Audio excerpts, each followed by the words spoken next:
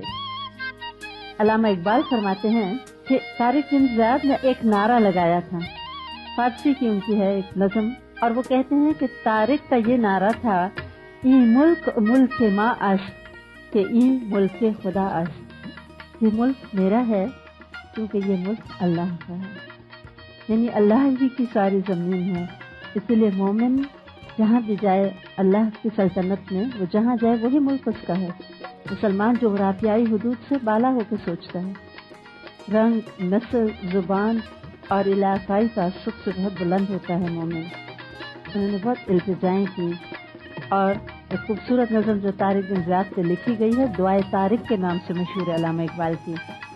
انہوں نے کہا تھا، اے اللہ تو مجاہدین کے دل میں ایسی قوت بھر دے جو دشمنوں کو مٹا کے رکھ دے، انہیں حوصلہ اور ولولہ عطا فرما، ان کے ارادوں میں بلندی اور پختگی پیدا کر، اور مسلمانوں کے نگاہوں میں تلوار جیسی تیزی پیدا کر دے جو باطل کو مٹا دے۔ طارق کی دعا قبول ہوئی، تاریخ میں ایک نیا ورق پلٹا۔ جنگ شروع ہوئی اور بہت شدت کی جنگ ہوئی، مقابلہ بہت مشکل تھا، 12,000 مسلمان اور 1,00,000 عیسائی۔ مولانا ریاست علی ندوی نے اپنی کتاب تاریخ اندلس میں بہت خوبصورت الفاظ میں لکھا ہے کہ اندلس کی زرخیز اور سرسبز زمین پر شتربان عربوں نے سمندر کی تلاطم خیز موجوں سے کھیلتے ہوئے اپنے پہلے قدم عہد عثمانی میں رکھے، اور اب ان قدموں کی تکمیل اس دور میں طارق بن زیاد نے کر دی۔ اس کے بعد فتح کے دروازے کھلتے چلے گئے اور اندلس دمشق کی عموی خلافت کا ایک صوبہ بن گیا۔ اللہ تعالیٰ نے مسلمانوں کو فتح سے ہمکنار کیا، اور ادھر رومی جو پیچھے پیچھے بھاگے تو ہزاروں عیسائی تو اپنے پیچھے جو دریا تھا اسی میں ڈوب کے مر گئے۔ آخرکار بہت زیادہ جب بوکھلاہٹ اس لشکر پہ طاری ہوئی اور روڈرک نے دیکھا کہ اب اس کے بچنے کی امید نہیں، تو وہ خود بھی بھاگا دریا کی طرف کہ وہ تیر کے دوسری طرف کہیں نکل جائے گا۔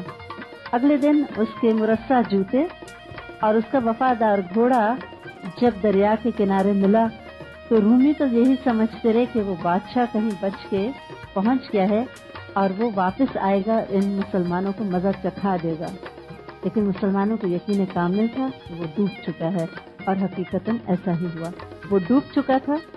عیسائیوں کے حوصلے پست ہوئے، ان کو شکست ہوئی، اور وہ سراسیمہ ہو کے واپس پلٹے کہ کسی طرح باقی ملک کو ان مسلمانوں سے بچا لیا جائے۔ طارق بن زیاد نے موسیٰ بن نصیر کو تمام حالات لکھے بھیجے۔ جتنی دیر میں انہوں نے مزید حملے کی اجازت لی، موسیٰ تک جب تک یہ پیغام پہنچا، اتنی دیر میں دشمن دوبارہ جمع ہو کے اپنے آپ کو منظم کر رہے تھے۔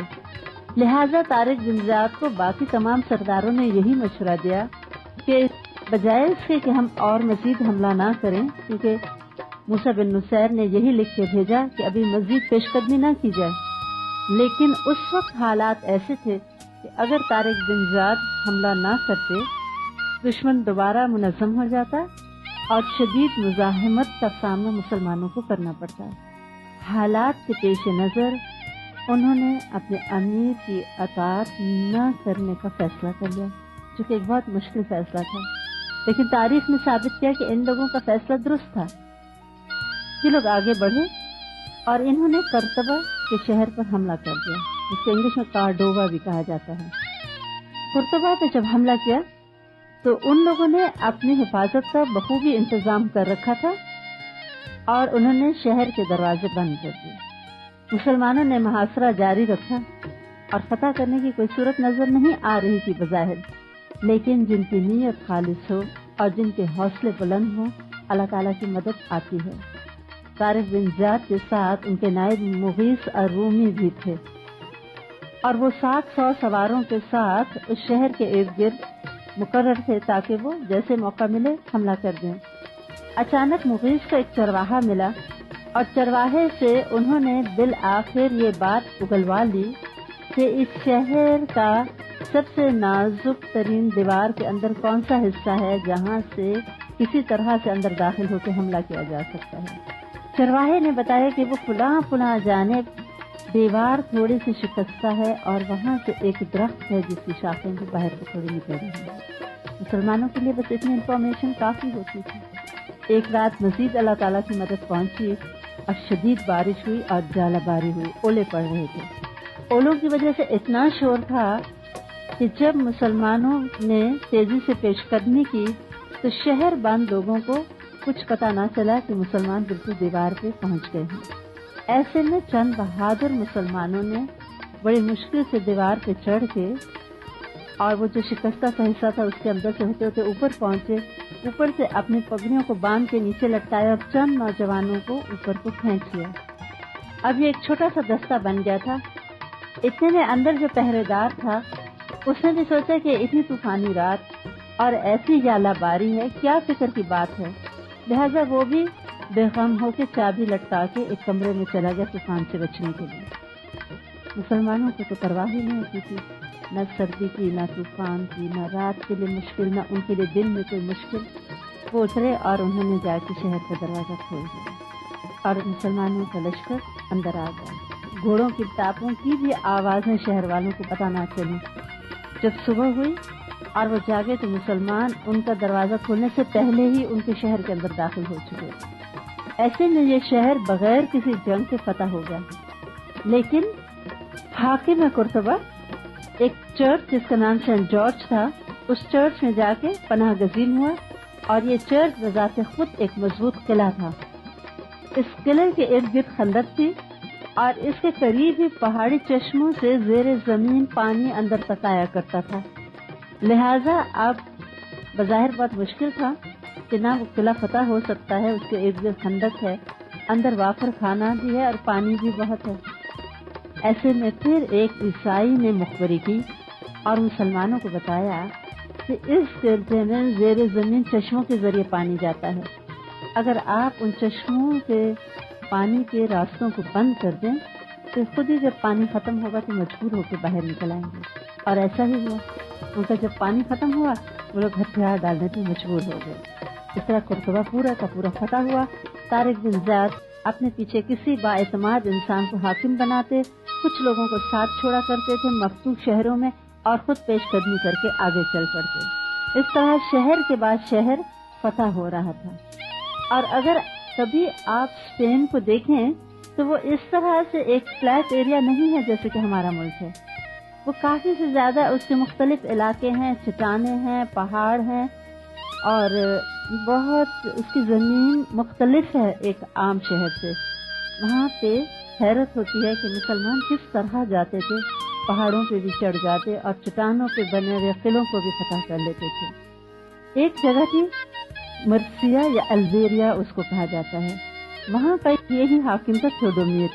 یہ انتہائی چالاک اور سمجھدار انسان تھا۔ اس کا شہر بہت مستحکم اور مضبوط قلعہ نما وہ بنا ہوا تھا۔ بہت عرصہ تک تو وہ پہاڑوں میں آ کے طارق بن زیاد کا راستہ روکتا اور اپنی فوجوں کے ہمراہ آتا اور لڑتا۔ لڑتے لڑتے اس کی ساری فوج کام آ گئی۔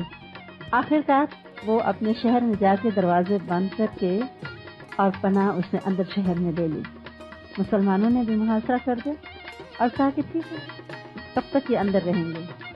ادھر مسلمانوں نے دیکھا صبح ہوئی کہ تمام جو شہر کی دیوار ہے اس پہ فوجی ہی فوجی کھڑے ہیں، ان کے ہتھیار چمک رہے ہیں اور وہ پوری طرح مستعد ہو کے پہرا دے رہے ہیں۔ مسلمانوں کو اندازہ ہوا کہ کوئی آسان کام نہیں ہے، اگر ہم اندر داخل ہو بھی گئے تو بہت سخت ایک مخالفت اور مزاحمت کا سامنا ہوگا۔ آخرکار ایک دن اندر سے ایک قاصد نکلا اور طارق بن زیاد کو ملا اور کہنے لگا کہ دیکھیے، اگر آپ مہینوں بھی اپنی فوج کے ساتھ ہمارا محاصرہ کریں گے تو ہمارا کچھ نہیں بگڑے گا۔ آپ خود دیکھ سکتے ہیں کہ قلعے پہ ہمارے کتنے فوجی ہیں اور کھانے پینے کا تو کوئی مسئلہ ہی نہیں ہے۔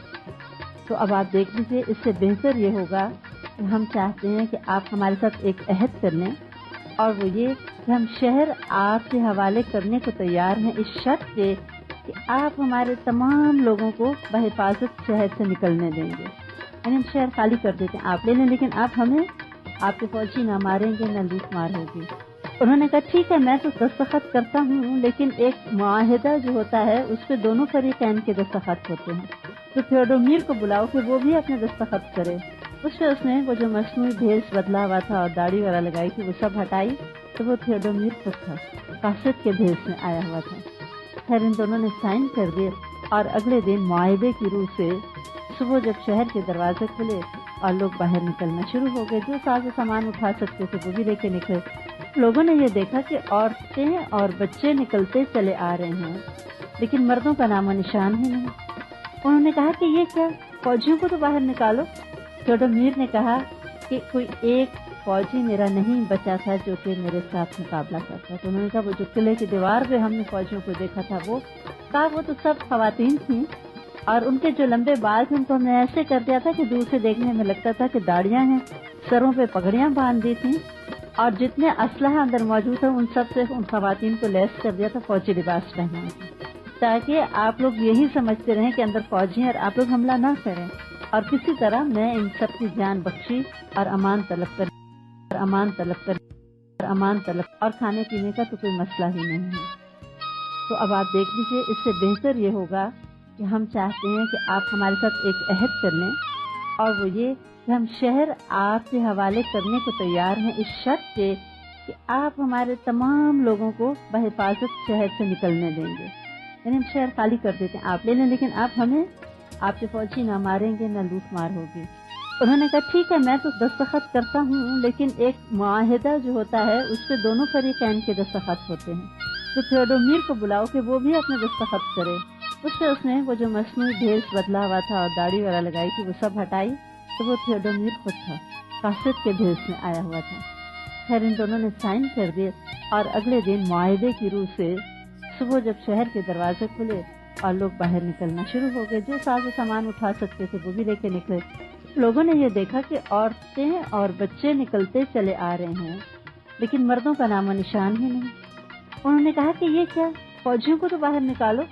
تھیوڈومیر نے کہا کہ کوئی ایک فوجی میرا نہیں بچا تھا جو کہ میرے ساتھ مقابلہ کرتا۔ تو انہوں نے کہا وہ جو قلعے کی دیوار پہ ہم نے فوجیوں کو دیکھا تھا وہ تو سب خواتین تھیں، اور ان کے جو لمبے بال تھے ان کو ہم نے ایسے کر دیا تھا کہ دور سے دیکھنے میں لگتا تھا کہ داڑیاں ہیں، سروں پہ پگڑیاں باندھ دی تھیں، اور جتنے اسلحہ اندر موجود تھا ان سب سے ان خواتین کو لیس کر دیا تھا، فوجی لباس پہنا تھا، تاکہ آپ لوگ یہی سمجھتے رہیں کہ اندر فوجی ہیں اور آپ لوگ حملہ نہ کریں۔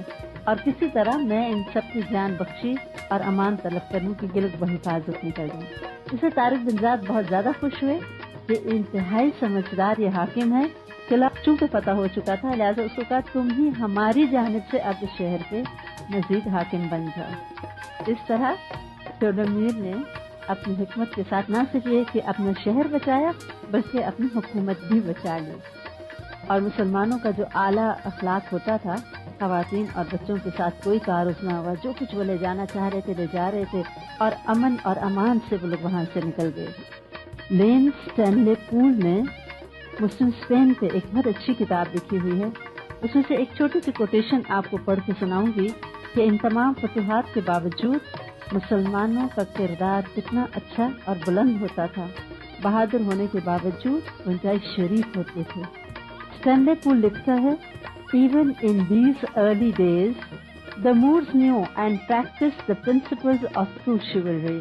They had already won the title of knightliness, which many centuries later compelled the victorious Spaniards to address them as Knights of Granada, gentlemen, albeit Moors. کہتے ہیں کہ اتنے ابتدائی ایام میں بھی مسلمان سچی بہادری اور اعلیٰ اخلاق کا مظاہرہ کرتے تھے، اور اس کے بعد کئی میدانوں تک فتح مند اہل ہسپانیہ اس بات پہ مجبور تھے کہ ان کو بہادران غرناطہ اور شرفاء کے نام سے پکاریں، ان کے اعلیٰ اخلاق کی بدولت۔ یعنی کہ جب مسلمان بعد میں زوال پذیر ہو بھی گئے، اس کے باوجود ان کو شرفاء کے نام سے پکارا جاتا تھا۔ طارق بن زیاد نے جو پہلی جنگ لڑی تھی 8 دن کی جنگ، اور مورخین کہتے ہیں کہ اس 8 دن کی جنگ میں تاریخ کا رخ ایسے موڑا کہ 800 سال تک مسلمانوں نے وہاں حکومت کی۔ 92 ہجری میں اسپین فتح ہونا شروع ہوا تھا اور پھر 800 سال تک تقریباً مسلمانوں نے وہاں پر حکومت کی۔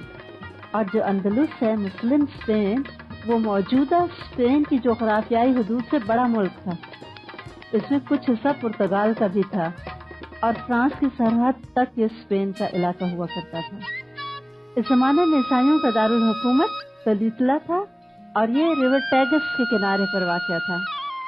یہ شہر بہت ہی بلندی پر واقع تھا اور بہت بڑے بڑے چٹان نما پتھروں سے اس کی تعمیر ہوئی تھی۔ اتنی بڑی بڑی چٹانیں اس کی تعمیر میں استعمال ہوئی تھیں کہ دور سے دیکھنے میں لگتا تھا گویا چٹانوں کو ہی کاٹ کے اور وہ قلعہ نما شہر بنایا گیا ہو۔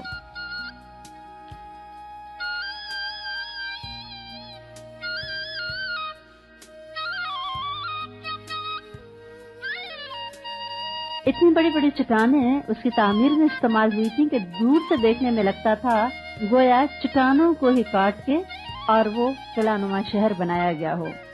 ان تمام قدرتی اور صنعتی تدابیر کے باوجود عیسائیوں کے دل پہ مسلمانوں کا اس قدر رعب طاری ہوا کہ طارق کی آمد کو سنتے ہی وہ پہاڑوں پہ بھاگ گئے، اور جو ان کی اپنی محافظ فوج تھی انہوں نے اپنے ہی لوگوں کو لوٹنا شروع کر دیا۔